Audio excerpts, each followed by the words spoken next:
Hey lurkers, I just wanted to tell you I hope you all have a safe and happy Halloween.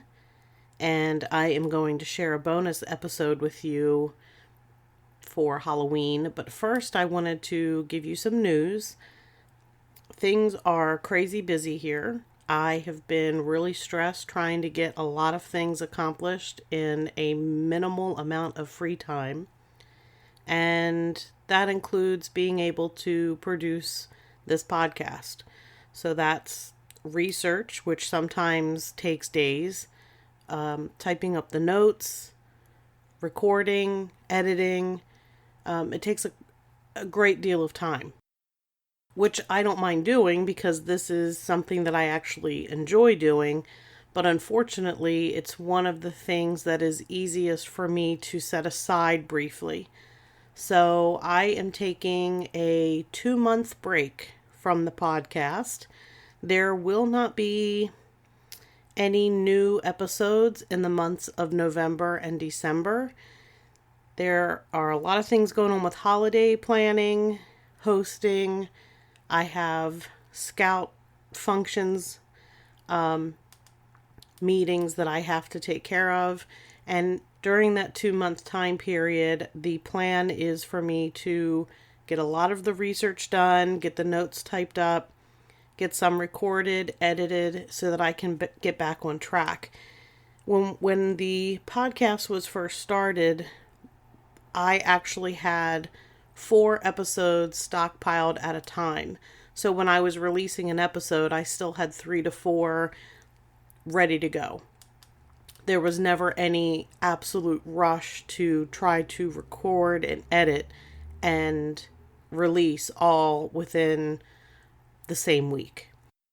When we had the shift in the podcast where it went from host, co-host to just me, I had no choice but to use all of the stockpiled episodes that I had while that was all being figured out and reworked. So I've been playing catch up for 2 years, and it is catching up with me.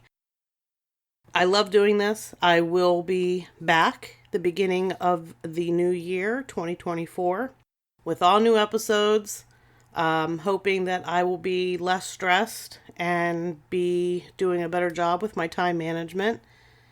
And I just want to throw this out there because I shared it with one loyal lurker. It's great advice that I gave her. It's advice that I try to tell myself, but I think people really need to remember this, that on the airplane, they tell you in their emergency talk at the beginning that if there is a loss of pressure and the oxygen mask drops down, you have to put your own oxygen mask on before you can help anybody else. So that's what I'm doing here. I am putting on my oxygen mask, getting myself in a good spot so that I can start this new year coming up in a better frame of mind and a better spot.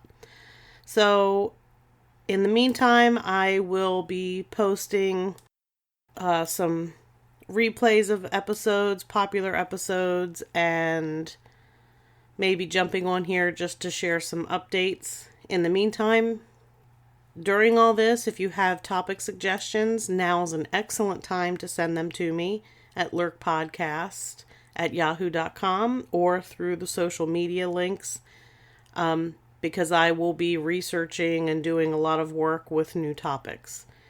Anyway, here is the telling of Edgar Allan Poe's The TellTale Heart, which is probably my favorite Poe short story. Again, everybody out there have a safe and happy Halloween.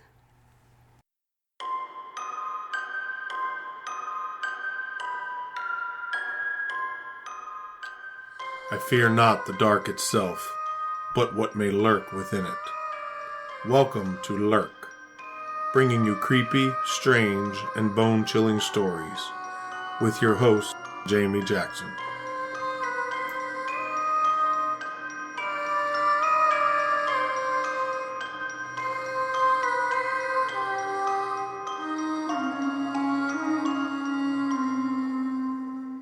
Happy Halloween, lurkers. Today I have something a little bit special for you. I decided, because we talked about Poe a few weeks ago, that I would read one of his short stories in celebration of Halloween. So, what I'm going to do is I'm going to read Poe's short story entitled The TellTale Heart. This is one of my favorites. True, nervous, very nervous. Dreadfully nervous I had been and am. But why will you say that I am mad? The disease had sharpened my senses, not destroyed, not dulled them. Above all was the sense of hearing acute. I heard all things in the heaven and in the earth. I heard many things in hell. How then am I mad? Hearken, and observe how healthily, how calmly I can tell you the whole story. It is impossible to say how the idea first entered my brain, but once conceived it haunted me day and night. Object there was none. Passion there was none. I loved the old man. He had never wronged me. He had never given me insult. For his gold I had no desire. I think it was his eye. Yes, it was this. He had the eye of a vulture, a pale blue eye, with a film over it. Whenever it fell upon me, my blood ran cold, and so by degrees, very gradually, I made up my mind to take the life of the old man, and thus rid myself of the eye forever. Now this is the point. You fancy me mad. Madmen know nothing. But you should have seen me. You should have seen how wisely I proceeded. With what caution, with what foresight, with what dissimulation I went to work. I was never kinder to the old man than during the whole week before I killed him.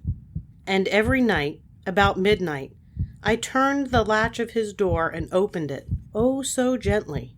And then, when I had made an opening sufficient for my head, I put in a dark lantern, all closed so that no light shone out.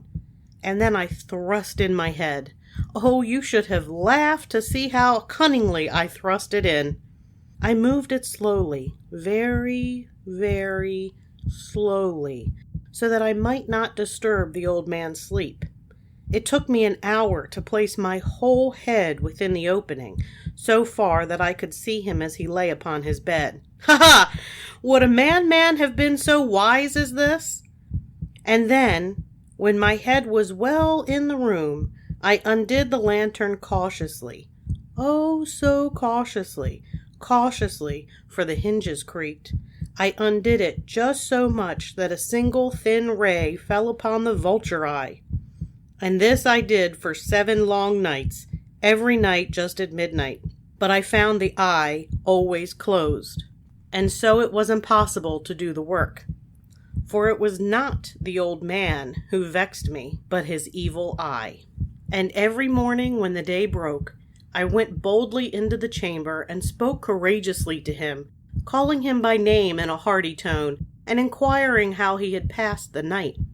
So you see, he would have been a very profound old man indeed to suspect that every night, just at 12, I looked in upon him while he slept. Upon the 8th night, I was more than usually cautious in opening the door. A watch's minute hand moves more quickly than did mine. Never before that night had I felt the extent of my own powers, of my sagacity. I could scarcely contain my feelings of triumph. To think that there I was, opening the door, little by little, and he not even dreaming of my secret deeds or thoughts. I fairly chuckled at the idea, and perhaps he heard me, for he moved on the bed suddenly, as if startled. Now you may think that I drew back, but no. His room was as black as pitch, with a thick darkness, for the shutters were close fastened, through fear of robbers. And so I knew he could not see the opening of the door. And I kept pushing it on steadily. I had my head in, and was about to open the lantern, when my thumb slipped upon the tin fastening, and the old man sprang up in bed, crying out, "Who's there?" I kept quite still and said nothing, For a whole hour I did not move a muscle, and in the meantime I did not hear him lie down. He was still sitting up in the bed listening, just as I have done, night after night, hearkening to the death watches in the wall. Presently I heard a slight groan, and I knew it was the groan of mortal terror. It was not a groan of pain or grief. Oh no! It was the low, stifled sound that arises from the bottom of the soul when overcharged with awe. I knew the sound well. Many a night, just at midnight, when all the world slept, it has welled up from my own bosom, deepening with the dreadful echo and terrors that distracted me. I say I knew it well. I knew what the old man felt and pitied him, although I chuckled at heart. I knew that he had been lying awake ever since the first slight noise, when he had turned in to bed. His fears had been growing upon him ever since. He had been trying to fancy them causeless, but could not. He had been saying to himself, "It is nothing but the wind in the chimney. It is only a mouse crossing the floor," or "It is merely a cricket which has made a single chirp."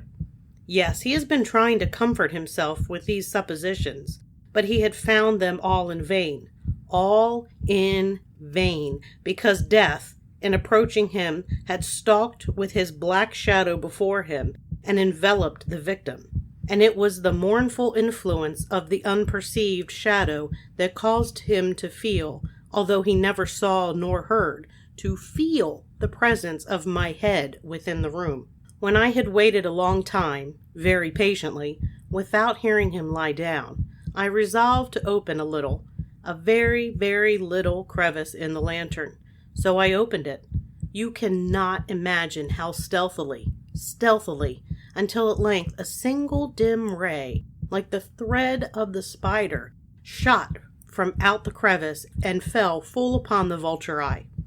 It was open, wide open, and I grew furious as I gazed upon it. I saw it with perfect distinctness, all a dull blue, with a hideous veil over it, that chilled the very marrow in my bones. But I could see nothing else of the old man's face or person, for I had directed the ray, as if by instinct, precisely upon the damned spot. And I have not told you that what you mistake for madness is but over-acuteness of the senses. Now I say, there came to my ears a low, dull, quick sound, such as a watch makes when enveloped in cotton. I knew that sound well, too. It was the beating of the old man's heart. It increased my fury, as the beating of a drum stimulates the soldier into courage. But even yet I refrained and kept still. I scarcely breathed. I held the lantern motionless. I tried to see how steadily I could maintain the ray upon the eye. Meantime, the hellish tattoo of the heart increased. It grew quicker and quicker, and louder every instant. The old man's terror must have been extreme. It grew louder, I say, louder every moment. Do you mark me well? I have told you that I am nervous. So I am. And now, at the dead hour of the night, amid the dreadful silence of that old house, so strange a noise as this excited me to uncontrollable terror. Yet for some minutes longer I refrained and stood still. But the beating grew louder. I thought the heart must burst, and now a new anxiety seized me. The sound would be heard by a neighbor. The old man's hour had come. With a loud yell, I threw open the lantern and leaped into the room. He shrieked once only. In an instant I dragged him to the floor and pulled the heavy bed over him. I then smiled gaily, to find the deed so far done, but for many minutes the heart beat on with a muffled sound. This, however, did not vex me. It would not be heard through the wall. At length it ceased. The old man was dead. I removed the bed and examined the corpse. Yes, he was stone dead. I placed my hand upon the heart and held it there many minutes. There was no pulsation. He was stone dead. His eye would trouble me no more. If you still think me mad, you will think so no longer when I describe the wise precautions I took for the concealment of the body. The night waned, and I woke hastily but in silence. First of all, I dismembered the corpse. I cut off the head and the arms and the legs. I then took up 3 planks from the flooring of the chamber and deposited all between the scantlings. I then replaced the boards so cleverly, so cunningly, that no human eye, not even his, could have detected anything wrong. There was nothing to wash out, no stain of any kind, no blood spot whatever. I had been too wary for that. A tub had caught all. Ha ha! When I had made an end of these labors, it was 4 o'clock, still dark as midnight. As the bell sounded the hour, there came a knocking at the street door. I went down to open it with a light heart, for what had I now to fear? There entered 3 men, who introduced themselves with perfect suavity as officers of the police. A shriek had been heard by a neighbor during the night. Suspicion of foul play had been aroused. Information had been lodged at the police office, and they, the officers, had been deputed to search the premises. I smiled, for what had I to fear? I bade the gentleman welcome. The shriek, I said, was my own in a dream. The old man I mentioned was absent in the country. I took my visitors all over the house. I bade them search well. I led them at length to his chamber. I showed them his treasures, secure, undisturbed. In the enthusiasm of my confidence, I brought chairs into the room, and desired them here to rest from their fatigues, while I myself, in the wild audacity of my perfect triumph, placed my own seat upon the very spot beneath which reposed the corpse of the victim. The officers were satisfied. My manner had convinced them. I was singularly at ease. They sat, and while I answered cheerily, they chatted of familiar things. But ere long I felt myself getting pale and wished them gone. My head ached, and I fancied a ringing in my ears. But still they sat and still chatted. The ringing became more distinct. It continued and became more distinct. I talked more freely to get rid of the feeling, but it continued and gained definitiveness, until at length I found that the noise was not within my ears. No doubt I now grew very pale, but now I talked more fluently and with heightened voice. Yet the sound increased, and what could I do? It was a low, dull, quick sound, much such a sound as a watch makes when enveloped in cotton. I gasped for breath, and yet the officers heard it not. I talked more quickly, more vehemently, but the noise steadily increased.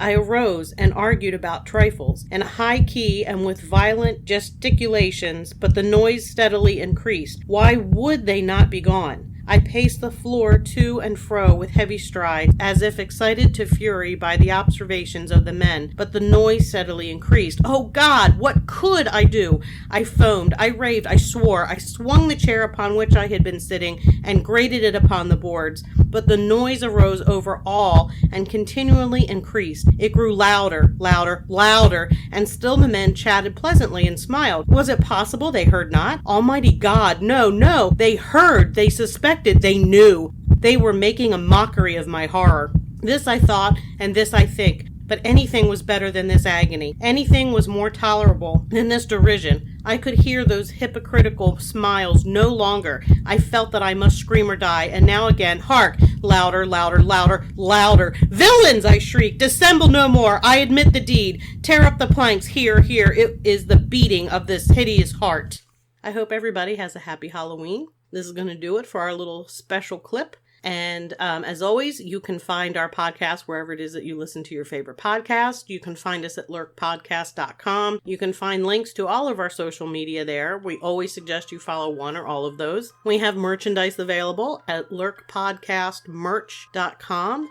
We have t-shirts, hoodies, baby clothes, toddler shirts. It's a pretty cool logo. I made it myself. So definitely check that out. If you have any suggestions for upcoming episodes, please drop us a line at lurkpodcast@yahoo.com or via direct message through any of our social media applications. So that's going to do it. And as always, till next time, keep lurking. Nevermore. Nevermore.